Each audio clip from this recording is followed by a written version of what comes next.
에스라 2장 36절로 54절까지의 말씀, 우리 다 같이 한 목소리로 합독하겠습니다.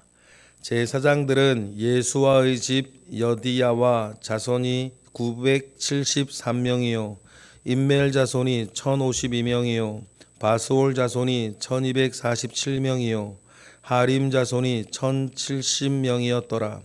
레위 사람은 호디위야 자손 곧 예수아와 갈미엘 자손이 74명이요 노래하는 자들은 아삽 자손이 128명이요 문지기 자손들은 살룸과 아델과 달문과 악굽과 하다다와 소베 자손이 모두 139명이었더라.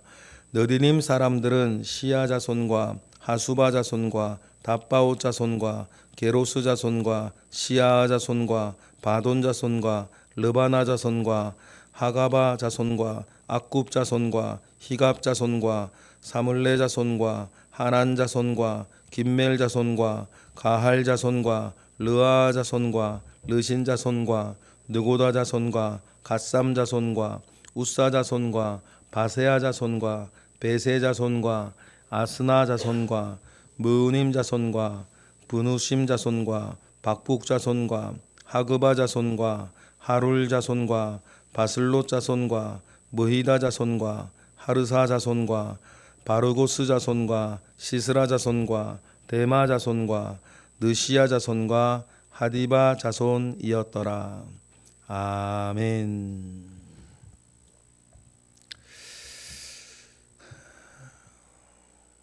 에스라가 기록되어질 당시, 에스라가 에스라서에 등장하기 50여 년 전 그 상황에서도 고레스 조서가 반포되어져서 유다 사람들, 이스라엘 사람들이 예루살렘으로 이제 이주할 수 있는 때가 되었다 하더라도 정치적인 이스라엘은 종결된 상황입니다.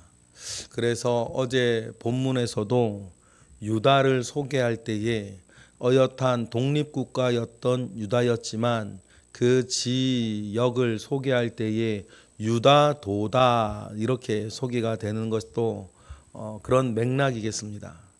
그러면 여러분, 정치적인 이스라엘이 종결되어진 이때 이스라엘은 이제 종교적 신앙 공동체로 변환되어져야 합니다. 정치적 이스라엘이 종결되었다라고 이스라엘 자손 스스로도 느끼고 있습니다. 이스라엘 자손이 꿈꾸고 있다 할지라도 역사적으로도 이스라엘이 정치적인 국가로 다시 태동하는 것은 무한 될 수 없는 일처럼 보여집니다. 왜냐하면 이스라엘을 멸망시킨 나라가 바벨론이고, 바벨론을 멸망시키고 팔레스타인을 차지한 나라가 메데파사고, 메데파사를 무너뜨리고 또 그 지역을 차지한 나라가 헬라 제국이고, 헬라 제국을 물리치고 또 그 나라를 차지한 나라가 로마고, 로마 이후에는 여러 페르시아나 여러 아라비아 민족들이 팔레스틴 지역을 차지하고 있으니 세계사에서도 강대한 나라들로 등장하는 그 큰 제국들이 팔레스타인을 계속 장악하고 있으니 유대인들이 정치적인 공동체로 다시 일어난다는 것은 너무 어려운, 불가능에 가까운 일이 되어진 것입니다. 그래서 이스라엘도 자기들이 속 깊이 가지고 있는 꿈은 정치적인 메시아가 나타나서 자기를 일으켜 줄 거라고 하는 그 묵시적인 사상이야 늘 흐르고 있었겠지만, 눈앞에 보이는 현실 속에서는 정치적인 이스라엘은 이스라엘을 꿈꾸는 것은 너무 요원한 일로 가까이 있는 일이 아니었단 말이에요. 그러면 이스라엘은 이제부터 종교적, 신앙적 공동체로 이제 먼저 출발해야 하는데, 여러분, 그렇다면 오늘 본문에 등장하는 예루살렘으로 돌아와야 하는 사람들 중에 제사장과 레위인 그룹이 너무너무 중요한 거예요. 이것은 하나님의 입장에서도 마찬가지입니다.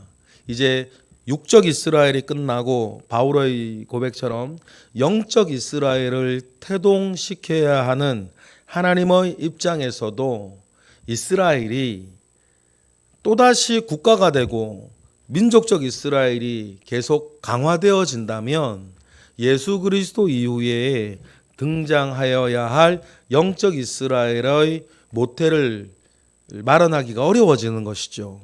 그러니 이것은 좀 전에 말씀드렸던 위대한 대제국의 문제이기 이전에 좀 더 근본적으로는 하나님께서 육적 이스라엘을 변환시켜 영적 이스라엘을 출발시켜야 하는 입장에서도 여러분 이스라엘이 또 다른 국가로 등장하는 것이 도움이 되지 않는 것입니다. 그리고는 현대까지 우리가 생각을 한다면 최근 들어서 이스라엘이라고 하는 국가가 팔레스타인에 건국되어진 예를 보면 여러분 여러 가지 우리가 생각을 할 수 있는데 이미 이제 영적 이스라엘이 전 지구상으로 많이 퍼져서 유대교보다 영적 이스라엘 기독교와 개신교가 이 세계에 편만하게 펼쳐져 있으니 이제 하나님께서는 옛 이야기 자신이 이스라엘 민족에게 하셨던 그 언약을 말씀을 또 주님 하나님 기억하셔서 또 이 국가 이스라엘을 태동시켜 나아가신 은혜가 현대사에 와서야 저희도 뭐 다시 이루어졌다라고 하는 사실들을 여러분 전체적으로 이해하시면 되겠습니다. 그러니 여러분 예수 그리스도께서 영적 이스라엘을 시작하시고 베드로나 특히 바울 사도를 통해서 영적 이스라엘 운동이 믿음으로 혈통이 아니라 믿음으로 말미암아 온 세계에 퍼져나간 그 영적 이스라엘의 출발 그 태동을 위해서는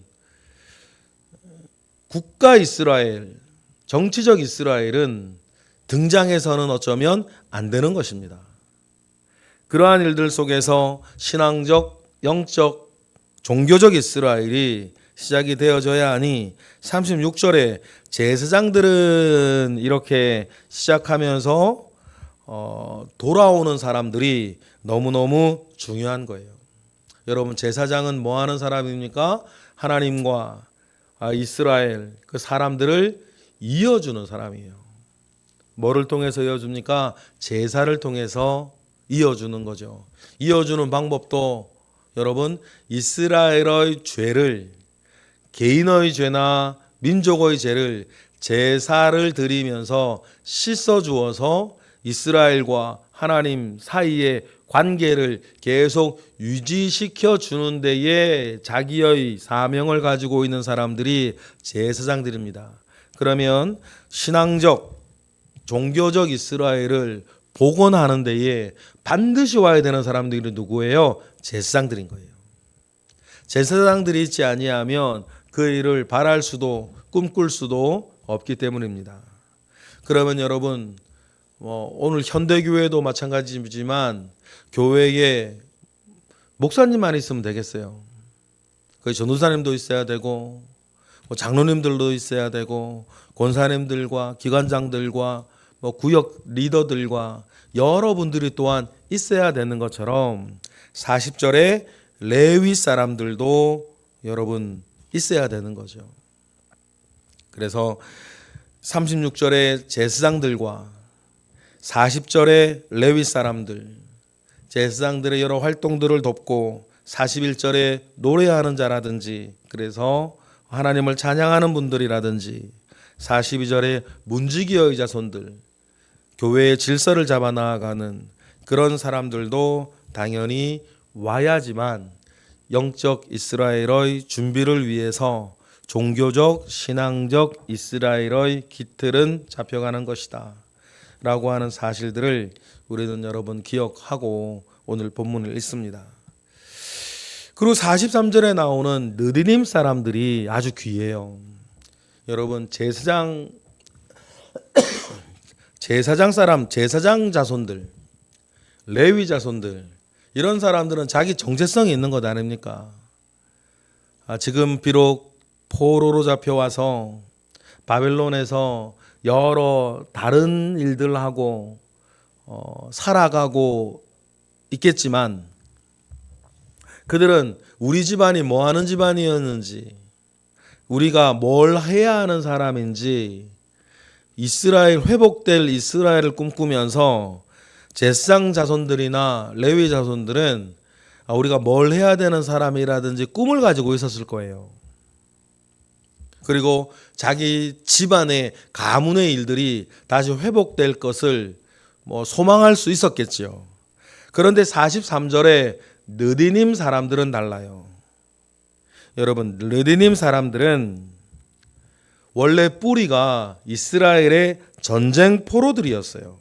느디님, 받쳐진 이 사람들이라는 뜻인데, 이 사람들이 왜 전쟁 포로들이냐면 여호수아나 신명기나 또 에스겔이나 이런 데 보면 이 느디님 사람들이 이제 전쟁 포로로 죽을 사람들이었는데, 죽지 아니하고 성전에서 물깃고 나무하고 그런 허드렛 일들을 하는 사람들이었단 말이에요. 그러니 이 사람들은 엄밀히 유대인들도 아니에요. 이방인들이란 말입니다. 그러면 여러분, 왜 느디님 사람들이 참 귀하다 말씀드리는지 아시겠죠?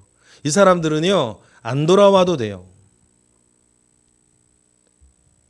예전에 자기들 조상 때부터 이스라엘 사람들의 전쟁 노예와 같이 살았던 사람들이에요. 그런데 이 사람들은 대신에 성전에서, 다른 게 아니라 성전에서 허드렛 일 같은 것들을 하던 사람들이었죠. 유대인도 아니고 제사장이나 레위인처럼 다른 사람들이 이렇게 신앙적으로 흠모할 만한 일을 했던 사람들도 아닌데, 이 사람들도 어떻게 했다는 거예요? 억지로 온 게 아니란 말이에요. 고레스의 칙령이 발표되어지니까 감동받았다 그랬습니다. 그런데 민족도 다르고 하던 일도 노예 일이었는데도 불구하고 느디님 사람들도 감동받아서 이스라엘로 돌아왔다. 이 사실이 중요한 거예요. 그러니 어떤 면에서는 이전에 나왔던 그 모든 자손들이 몇 명 왔다 나오는 그 유대인의 명록보다 43절부터 나오는 이 느디님 사람들의 명록이 더 어떻게 보면 귀하고 더 아름답고 더 가치 있는 일이 아닐 수 없다는 거죠.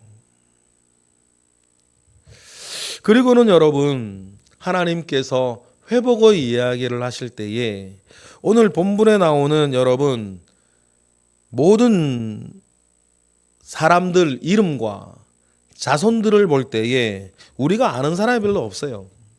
정말 무명의 그리스도인들 아닙니까? 직분이야 알죠. 제사장 그룹은 누구고, 레위 사람들은 누구고, 느디님 사람들은 누구다라고 하면 이 정도 우리가 알 뿐인데, 그런데 여러분, 우리가 드러나는 사람들만 있다고 하나님의 선한 일들이 언제나 이루어지는 것은 아니라는 사실들을 우리는 늘 기억해야 됩니다. 그러니 드러나는 사람들은 드러나는 사람들이고, 드러나는 사람들이 드러난 일을 하기 위해선 수많은 영적인 민초들이 함께하고 협력하고, 심지어는 노예 생활을 했던 사람들이라 하더라도 함께 하여 줄 때에 여러분, 하나님의 일은 회복되고 하나님의 일은 이루어진다라는 사실들을 우리는 꼭 기억해야겠습니다. 그래서 하나님의 선한 일들을 위해서 예나 지금이나 한 알에 썩어지는 밀알처럼 살아가는 것이 너무너무 중요하다.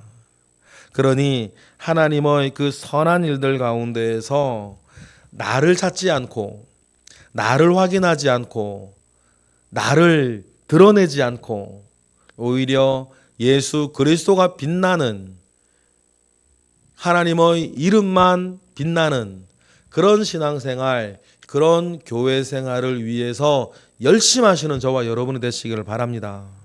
그러니 여러분, 우리가 교회 생활하면서 내 몫이나 내 명예나 내 위신이나 내 자리나 내 보람을 찾지 않고 하나님 아버지 앞에서 그런 것을 구하고 찾지 아니하고, 여러분, 하나님의 이름이 높여지고 하나님의 일이 되어지고 하나님의 이름이 빛날 만한 일들 속에 우리가 사용되어지는 것 그 자체를 기뻐하면서 하늘의 미랄로 썩어지면 하나님께서 오히려 더 많은 열매들, 30배, 60배, 100배의 열매를 높이시고 결국에는 하나님의 나라에서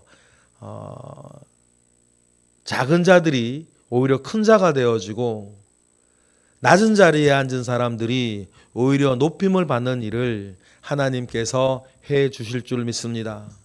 예수 그리스도의 삶이 그런 삶이었고, 그래서 빌립보서에 보면 그런 예수를 본받으라라고 하시며, 그는 하나님의 본체시나 동등됨을 취할 걸 여기지 아니하시고 오히려 종의 형체를 입어 이 땅에 오셨을 때에 결국 그런 예수 그리스도를 하나님은 모든 이름 위에 뛰어난 이름을 주사라고 하시면서 모든 것보다 더 높여주셨던 하나님의 일의 섭리의 과정을 우리는 기억을 하면서, 여러분, 오늘 우리가 에스라 2장에 나오는 요 모든 사람들도 그러한 일들 가운데에 쓰여진 분들이었다 기억하고, 이러한 무명의 신앙인들로 인해서 하나님의 일은 회복되고 하나님의 역사는 이어져 나아갔으며, 역시 그렇다면 우리도 무명의 한 그리스도인으로서 우리 자리에서 하나님의 선한 일들 속에 동참하고 그 안에서 썩어지는 것을 오히려 기쁨으로 알고 살아가게 되는 은혜가 저와 여러분에게 있기를 주님의 이름으로 축복합니다. 기도하겠습니다. 할렐루야. 하나님, 감사와 영광을 올려드립니다. 크신 은혜 가운데에 우리에게 함께하고 계심을 믿고 감사를 드립니다. 하나님께서 오늘도 우리가 살아갈 때에 주의 은혜 앞에, 주의 말씀 앞에 우리가 살아가게 하시고, 하나님이 하시는 일에 작은 부분이라도 동참하며 하나님, 우리가 사는 것을 기쁨으로 알고 우리로 인하여서 한켠에서 되어지는 하나님의 일을 바라보며 기뻐하고 보람을 느끼며 더욱더 헌신하는 우리 모든 이들 되게 하시옵소서. 이 시간 드려지는 1000번째 예물 가운데에 주님 함께 하시며, 또한 새벽을 깨워 기도하는 이들 가운데에 은혜를 더하여 주시옵소서. 하나님께서 오늘 하루도 우리와 동행하실 것을 믿고 감사하며 예수 그리스도의 이름으로 기도드렸나이다. 아멘.